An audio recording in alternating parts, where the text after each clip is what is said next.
Assalamualaikum warahmatullahi wabarakatuh. Perkenalkan, kami dari kelompok 5 bimbingan dan konseling anak usia dini dari kelas Palembang dan Indralaya. Kelompok kami itu yang pertama Arman Dayanto, Dea Ananda, dan Indah Margareta. Untuk materi yang pertama akan disampaikan oleh Dea Ananda. Materi yang pertama yaitu mengenai perlibatan orang tua pada anak di dalam pendidikan, di mana di sini perlibatan orang tua adalah proses atau cara keluarga untuk berperan serta dalam menyelenggarakan pendidikan guna untuk mencapai tujuan pendidikan nasional. Lalu di sini menurut pasal 2 Permendikbud, perlibatan keluarga diarahkan pada 3 tujuan, yaitu meningkatkan kepedulian dan tanggung jawab. Yang kedua yaitu mendorong penguatan pendidikan karakter anak. Dan yang ketiga yaitu meningkatkan kepedulian keluarga terhadap pendidikan anak, di mana membangun antara satuan pendidikan, keluarga dengan masyarakat, lalu mewujudkan lingkungan satuan pendidikan yang aman dan nyaman dan menyenangkan.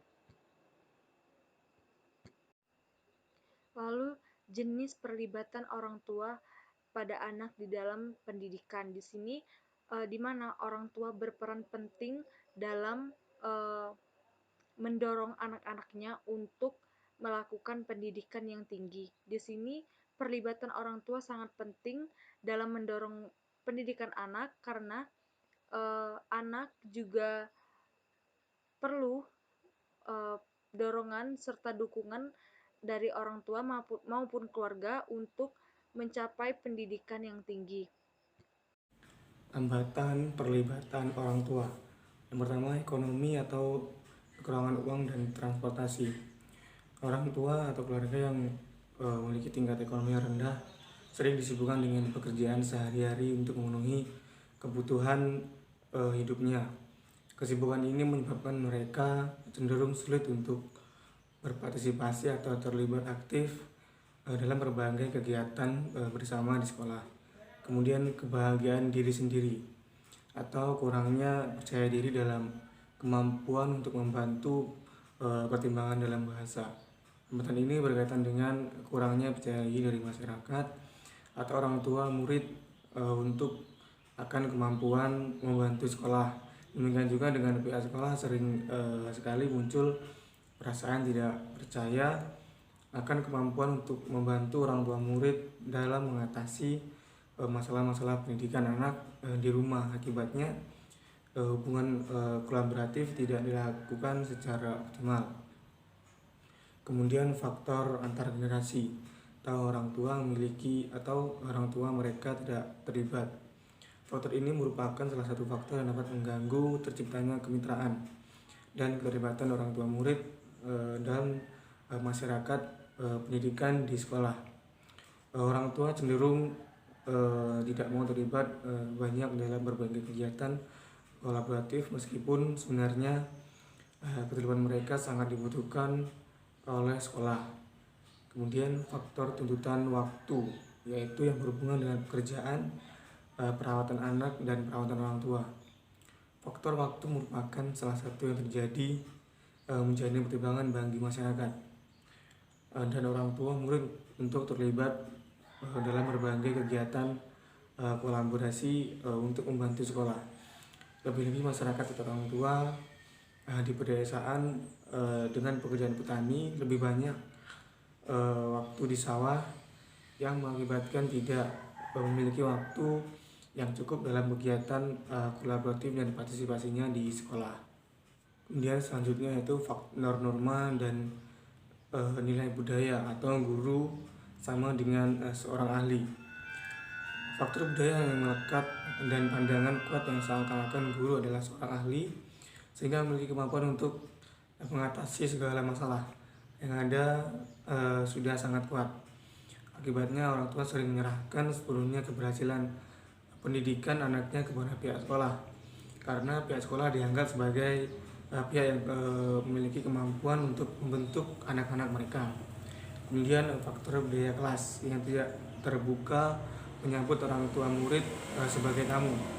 Terbukaan sekolah dan kelas untuk partisipasi murid dan masyarakat belum optimal. Ada keraguan dari pihak sekolah akan keterlibatan mereka. Terkadang muncul ketakutan akan keterlibatan orang tua murid dan masyarakat untuk melakukan intervensi pada hal-hal teknis yang menjadi kewenangan. Kemudian faktor pengalaman masa lalu atau pengalaman negatif dengan sekolah. Sekolah sering memiliki pengalaman negatif akibat keterlibatan orang tua dan masyarakat terhadap sekolah. Hal ini membawa dan mempengaruhi sekolah untuk enggan berbuat banyak dalam membangun kemitraan yang optimal dengan orang tua murid atau dengan masyarakat. Program pelibatan orang tua. Pelaksanaan pendidikan adalah tanggung jawab bersama antara orang tua, masyarakat, dan juga pemerintah. Undang-Undang Republik Indonesia Nomor 20 Tahun 2003 tentang Sistem Pendidikan Nasional pada bab 15 pasal 56 menyatakan bahwa masyarakat berperan dalam peningkatan mutu pelayanan pendidikan melalui Dewan Pendidikan dan juga komite sekolah atau madrasah. Partisipasi warga negara juga merupakan hal mendasar dalam demokrasi, dan hal inilah yang menjadi landasan pelibatan orang tua dan masyarakat dalam pendidikan. Orang tua dengan sekolah perlu menjalin sinergi. Sekolah tidak dapat berdiri sendiri dan membutuhkan partisipasi orang tua dalam hal masukan untuk penyusunan dan pelaksanaan program, serta meneruskan pendidikan yang sudah didapat anak di sekolah supaya diperkuat di rumah. Di sisi lain, orang tua memerlukan jasa sekolah untuk mendapatkan program-program pendidikan sesuai dengan yang diinginkan dan membantu orang tua untuk memberikan pendidikan terbaik bagi anaknya. Epstein mengungkapkan terdapat 6 bentuk kemitraan dengan orang tua, yaitu parenting, komunikasi, volunteer, melibatkan orang tua dalam pembelajaran anak di rumah, pengambilan keputusan, dan juga kolaborasi dengan kelompok masyarakat. Salah satu contoh dari program yang melibatkan orang tua yaitu kunjungan rumah. Kunjungan rumah adalah salah satu bentuk kemudahan komunikasi antara guru dengan orang tua. Program ini harus melalui perjanjian terlebih dahulu dengan orang tua anak yang rumahnya akan menjadi objek kunjungan. Jumlah kunjungan dapat dilakukan sesuai kebutuhan, tetapi sebaiknya setiap anak mendapatkan jatah dikunjungi oleh pihak sekolah atau guru, sehingga setiap sekolah atau anak mendapatkan perhatian yang seimbang. Demikian materi yang dapat kelompok kami sampaikan. Kurang dan lebihnya kami mohon maaf. Kami akhiri. Wassalamualaikum warahmatullahi wabarakatuh.